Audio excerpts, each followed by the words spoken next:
هوا باندې به شرا روانه ده د خرید او فروخت لپاره بنیادي شرط سره چې ستا قبضه به وي جوارې مشابه دي تا پکې $50 واچولي $100 واچولي که مارکیټ په بره لاړ نو ستا ډالر په بره لاړ او که مارکیट ډاؤن شو نو ته پکې سخت خسارہ کی قبضہ نہیں ہوتا قبضہ نہیں ہوئی اور قبضہ سے قبل منقولی چیز کو فروخت کرنا شرعاً جائز نہیں ہے بٹ کوइन یا ڈیجیٹل کرنسی اس کو کہا جاتا ہے دیتا بٹ کوइन یا ڈیجیٹل کرنسی ورتے ہوئے لکھی گئی یہ ایک محض اور فرضی کرنسی ہے لہٰذا موجودہ زمانے میں کوइन یا ڈیجیٹل کرنسی کے خرید و فروخت کے نام سے انٹرنیٹ پر اور الیکٹرانک مارکیٹ میں جو کاروبار چل رہا ہے وہ حلال اور جائز نہیں ہے وہ محض دھوکہ ہے زیاته مننه مفتی صاحب یو ورور سوال کوي وي چې نن سبا یو ایپ راوته دی وي NFT آی کې خلک ډالر کې دي او هغه ډالر چې ځان پسې بیا نور ډالر راوړي نو دا سود کې راځي او کنه ګوره NFT د دې ایپ په ذریعه سره پیسې ګټل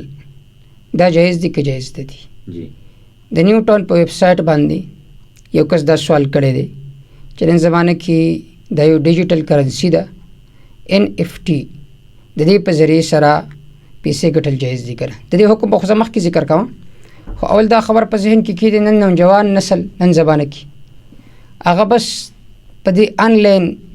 بزنس او کاروبار پسې لګېدلی دی ڈالر پر ڈالر کا بانا کرنسی پر کرنسی کا بانا پیسہ باندې پیسہ ګټل پیسہ باندې پیسہ ګټل مارکیټ کا ډاؤن شو ستا ډالر ختم شو که مارکیټ بره لاړ تا ته ډېرې ډالرې میلاوي شو جی دارنګې یو شی ستا په قبضه کې نه وي او دوی ما فوم واغس خرڅ پې کو فلانه شی مې واغس مارکیټ کې مې خرڅ کو نه تا ته د هغه شي تصویر راغلی نه تا ته بل څه راغلی په هوا باندې به شرا روانه ده د خرید او فروخت لپاره بنیادي شرط سره چې ستا قبضه به وي دلته ستا قبضه نشته دی بلکې د پیسو لین دین دی د کرنسۍ کاروبار دی لین دین دی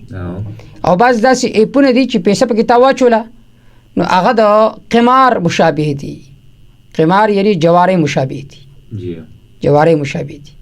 تا پکې $50 واچولي $100 واچولي که مارکیټ په بره لاړ نو ستا ډالر په بره لاړ او که مارکیټ ډاؤن شو نو ته پکې سخت خساره کی حقیقت کې په منځ کې هیڅ کاروبار دی بلکې د پیسو لین دین دی جی او شریعت دا وایي چې باید ته پیسه ګټه خو یو شی اله بې وخت کې خرڅوه ته د هغې باندې منافع میلاوي کې جایز ده جی دا ټول فرضي کرنسي نه دي کرپټو کرنسي شو یا بله شو یا بله شو نن زمانه کې دومره نومونه راوتي چې هغه نومونه عمل نه راسي نوجوان نسل ته زما پیغام دا دی چې حقیقتاً کاروبار شروع کړئ هغه کاروبار معمولی کاروبار د صرفو کاروبار شروع کړه د تیلو کاروبار شروع کړه ریړۍ ولګوه په هغې کې برکت وي په دې پیسو کې والله برکت نشته دی حرامه طریقې سره چې کومه پیسه وګټلی شي په هغې کې برکت نه وي برکت په هغه پیسه کې وي چې هغه په حلالې طریقې سره وګټلی شي دا کوم سوال چې کړلی د دې په باره کې اوس زه مختصر ذکر کوم چې NFT کے ذریعے رقم کمانے کا حکم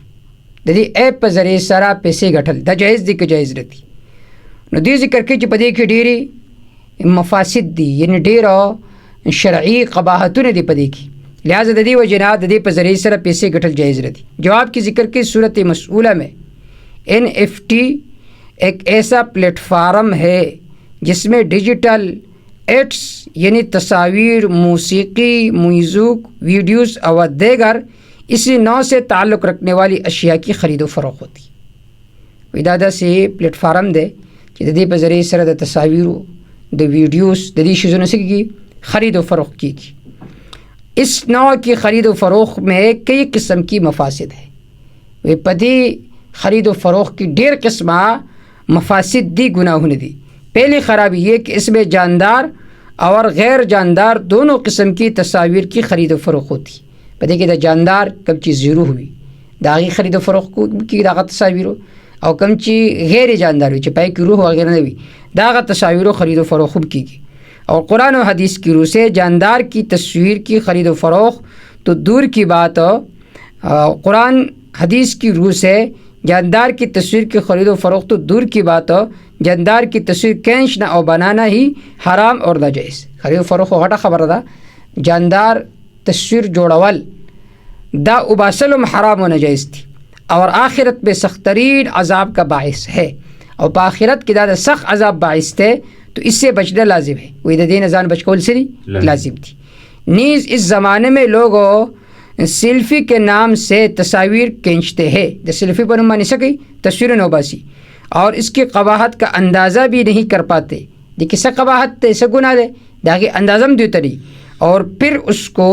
इस प्लेटफार्म पर फ़रोख्त भी करते हैं। और वे पदी प्लेटफार्म NFT बानी सकी खर्सई और रकम बनामी नफ़ा भी हासिल करते हैं, जो कि शरअन नाजायज़ और हराम है। वही नफ़म बेपदी बनी हासिल ही दा शरअन नाजायज़ और हराम थी, यो खुदा खराबी शो। और दूसरी खराबी ये है कि अगर गैर जानदार की तस्वीर खींच कर इसको प्लेटफार्म पर फ़रोख्त करे, फिर इसी प्लेटफार्म से कोई गैर जानदार की तस्वीर को ख़रीदे, तो इस सूरत में भी ये मामला दुरुस्त नहीं है कि चरता गैर जानदार चाहे कि रूह ने अगर तस्वीर ख़र्च के पाए बने बल तस्वीर वाली वहीदा हम मामला दुरुस्त रहता। इसलिए कि तहकीक से मालूम हुआ कि NFT के इस मुखफ़फ़ में यानी टी से मुराद टोकन है, और टोकन का मतलब मल्टी लेवल मार्केटिंग है, यानी जिसने पहली दफ़ा कोई चीज़ फ़रोख्त की, अब वो चीज़ इस प्लेटफार्म से जितनी दफ़ा किसी ख़रीदार को फ़रोख्त होगी तो सब को इसका फ़ीसद के अतबार से नफ़ा मिलेगा। ये भी शरअन नाजायज़ है। यानी अवल कम कस चीदा शेख खर्च करे दे बे आप बल बांधी बे आप बल बांधी बे आप बल बांधी दी टोले के तो सब मिलावेगी नफ़ा मिलावेगी। दा तरीक़ा हम शरअन नाजायज़ और हराम है, दो खराबे निशी। और तीसरी बुनियादी ख़राबी ये है कि इसमें ख़रीद व फ़रोख्त डिजिटल करेंसी के ज़रिए होती है। देखिए ख़रीद व फ़रोख्त डिजिटल करेंसी पर ज़रिए की गई, और डिजिटल करेंसी के अंदर शरअन हकीकी करेंसी के बुनियादी औसाफ और शराइत नहीं पाए जाते। देखिए हकीकी करेंसी निश्तरे लकदाश हो या क्रिप्टो करेंसी शो, बल्कि ये एक महज फ़र्ज़ी करेंसी है। दा महज और फ़र्ज़ी करेंसी दा जो कि आदत की शक्ल में अकाउंट में आ जाते, दा आदत पर शक्ल की सब अकाउंट की राजी, और इन आदत का खारिजी एतबार से कोई वजूद नहीं होता, खारिजी एतबार से वजूद हो नहीं। जबकि माल या करेंसी के लिए ऐन का होना ज़रूरी है। दमाल लपार ज़रूरी चिदागे से भी ऐन विदागे से भी वजूद भी, जो कि यह नहीं है। नीज़ इस ज़मन में एक और ज़रूरी बात ये भी है, वही देखिए यो बला ख़बर ज़रूरी दादा कि इस प्लेटफार्म से जब कोई चीज़ ख़रीदी जाती है, डेट प्लेटफार्म पर ज़रिए सर चिकल योशे अगस्त लेकीगी, तो ख़रीदने वाला इसका मालिक नहीं होता। अगस्तुन के ज़रिए मालिक हो वही माँ दुमरा फ़ोमुन वागस्तो, माँ दुमरा सर्फ वागस्तो, माँ दुमरा मोबाइल न वागस्ते अदे दागी मालिक हो नहीं, बल्कि वो चीज़ उसके अकाउंट में सिर्फ रजिस्टर कर दी जाती है। मेरे पे अकाउंट किसे की गई, रजिस्टर की गई, कब्ज़ा नहीं होता, कब्ज़ा नहीं भी। और कब्ज़ा से कबल मनकूली चीज़ को फ़रोख्त करना शरअन जायज़ रही है। कम शे मनकूली भी मुंतकिल की गई योजना बल जेता जिसो पर इसका कब्ज़ा नहीं शवी नतागा मख के खरसवाले नशे। लिहाजा इन मज़कूरा मफासिद की बिना पर NFT के प्लेटफार्म से किसी भी किस्म का नफ़ा हासिल करना जायज़ नहीं। ददी दरी उसलोर ख़राब है नो द वजना NFT शो या बल यो डिजिटल करेंसी शो नो ददी पर ज़रिए सरा ख़रीद व फ़रोख्त जायज़ हो न दे। कुरान मजीद के अल्लाह ताला फरमाई वअहल्लल्लाहु अल-बैअ व हर्रम ar-रिबा, अल्लाह ख़रीद व फ़रोख्त हलाल करे दे, रिबा अल्लाह से करला सुद अल्लाह ताला से हराम करे दे। दूसरी कब कारोबार की आया शरई उसूल मुताबिक के करने किदा खुम पता निश्ते अबेदा यो महज फर्जिश दे, महज फर्जिश दे हकीकत की कारोबार शते करा बाज़ दफ़ा सी यो शे पशलो कसालो बखरशे हुई और ताता बिल्कुल पता हम नहीं शेस्ता दे पशलो कसालो बखरशे दे ते मालिक के बलुम मालिक ते उदा सकते शरीयत दावी चिस्ता यो शेस्ता पर कब्ज़े की हुई चिकलस्ता पर कब्ज़े की राशि न द आगे बाद मख की दागी खरीद व फ़रोख्त से जायज़ थे। मुस्नद अहमद की रिवायत थे अन अब्दुल्लाह इब्न अम्र रज़ियल्लाहु तआला अन्हु क़ाल रसूलुल्लाह सल्लल्लाहु अलैहि वसल्लम, नबी अलैहि सल्लम फरमाई इन्नल्लाह हर्रम अला उम्मती अल खमरा वल मैसरा, कि अल्लाह ताला हराम करे दे जमा पर उम्मत बान शराब और जवारी। नन कब सोचो को जमुस्ता अक्सर नौजवान नस्ल पता के खिली गई थी या हो पर अनलन गेमून खिली गई हुई आगे ने वापस गठी और या د مختلف کرنسیانو کې خپل پیسې د خکړې داخله کړي او په دې باندې بس کې پیسې وګټي. تا سر 10,000 روپۍ دي 30 دي 40 دي په دې باندې یو گاډی ولګوه هغه کې کاروبار کوه هغه کې تا لپاره فائدہ ده. اور معالم التنزیل کې دي چې الله فرمایي ولا تاكل اموالکم بینکم بالباطل تاسو مخوري مارونه د یو بل په باطلو طریقې سره ای بالحرام په حرام طریقې سره یعنی بالربا والقمار والغصب والسرقه تاسو سودی معامله مکوي جواری مکوي یو بل نقلا مکوي اور ډاکه مکوي. لہذا دې طریقې سره کاروبار د دین بالکل ځانو بندول پکار دی اور ځان منکول پکار دی. دا یو کتاب د تجارت کې مسائل کا یو کتاب دی ډیجیټل چې کبر سمره مارکیټنگ دی په باره کې هغه دا تفصیل ذکر کړی دی. وی آج کل عالمی مارکیٹ میں ایک کوین رائج ہے. ان زمانے کی په عالمی مارکیٹ کی یو کوین رائج دے بٹ کوین یا ڈیجیٹل کرنسی اس کو کہا جاتا ہے دیتا بٹ کوین یا ڈیجیٹل کرنسی ورتے ہوئے لکھی گئی. یہ ایک محض اور فرضی کرنسی ہے. ودا یو محض فرضی کرنسی دا اس میں حقیقی کرنسی کے بنیادی اوصاف اور شرائط بالکل موجود نہیں ہے. دا حقیقی کرنسی چ کم بنیادی اوصاف و شرائط تھی آپ دی بٹ کوین کی یا ببلی کرنسی کی بالکل موجود نہ دی. لہٰذا موجودہ زمانے میں کوین یا ڈیجیٹل کرنسی کے خرید و فروخت کے نام سے انٹرنیٹ پر اور الیکٹرانک مارکیٹ میں جو کاروبار چل رہا ہے وہ حلال اور جائز نہیں ہے, وہ محض دھوکہ ہے. وہ ادا کاروبار جائز نہیں بلکہ سر ہے محض دھوکہ دا.